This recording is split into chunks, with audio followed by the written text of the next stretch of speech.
Hi folks, welcome back to my shed. This episode was actually supposed to be a fairly simple rattle can rebuild of the old 2¼ litre here. Unfortunately, I whipped the sump off to do the crank seals and I rotated the engine. I had quite a lot of blow by past the pistons. So then I decided, well, I'll whip the head off just to check the bores, and unfortunately there's quite a big step on all of these. This engine's already actually been rebuilt once. It's got liners in all the cylinders. So this morning I was actually going to take this around to a machine shop and see what they thought and what I needed. But then I started doing some mental maths. The cost of having this block board or new liners put in, set of pistons, getting the head reworked for unleaded. And then I kind of thought, well, let me just check my 2½ litre engine that I bought, which I was actually expecting to be a lot worse than this engine. But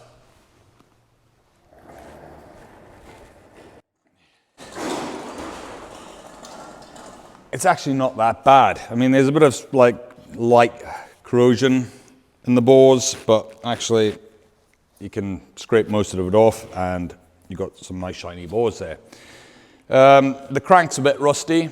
I suppose from condensation and stuff in the sump, it had just gone rusty. I'm going to pull it apart some more, basically strip it down to a bare block, check that crankshaft out, and I think I might actually get away with doing a minimal amount of work to this engine to get it back up and running again. But it all depends if like the journals on the cranko aren't rusty. But when you consider the cylinder head's already set up for running unleaded, if I can just get away with a hone on these bores, reuse old pistons, this will actually be quite a cheap engine to get up and running. So I think I'm going to pull this apart, check everything over, and if everything checks out, this will be the one that's going in the Series 3. So let's get it apart.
Next, I whipped all the core plugs out so I could clean all the scale that had built up inside the block.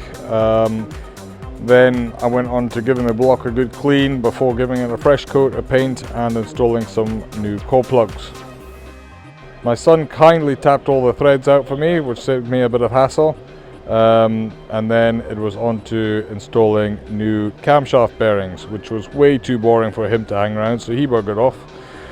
The tool I'm using I hired from an eBay listing, and it is specifically made for doing Land Rover bearings.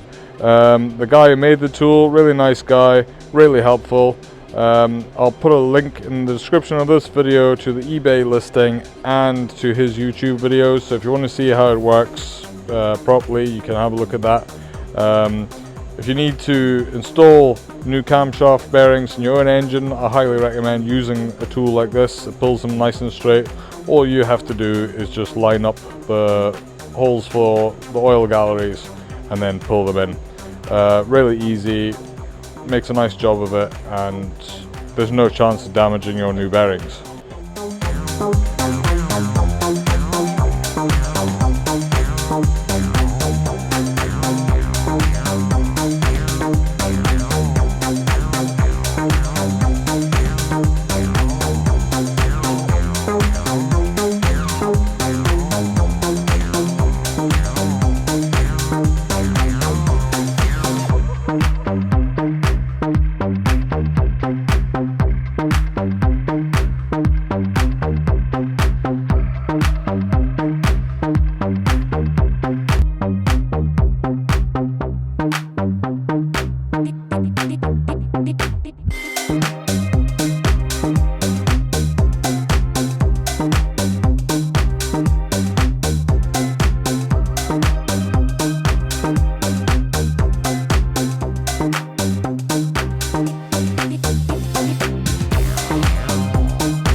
folks, what should have been a simple and cheap rattle can rebuild of the old 2¼ litre turned out to be a full rebuild of my 2½ litre Defender engine. It was just in far better condition than the 2¼ It wasn't worth spending the money on the 2¼ if I was going to swap out to this engine at a later date anyway, so I just thought, let's get it done. Unfortunately, it costs money, it takes time. I still need to get a few other bits for it, starter motor, alternator. I'm waiting on an exhaust manifold because the original one was cracked. Still need to figure out what I'm going to do for the carb, whether I'm going to rebuild the old one or just get a new one. You also notice running on these scabby old wheels at the moment, because the nice ones that I had on here are my latest project, an old B-Reg Defender, which is still on the road. It's still road legal. I'm using it, but at some point I'm going to have to get it inside here and give it the same treatment as this. So I need to crack on with this, get this out so I can get the Defender in.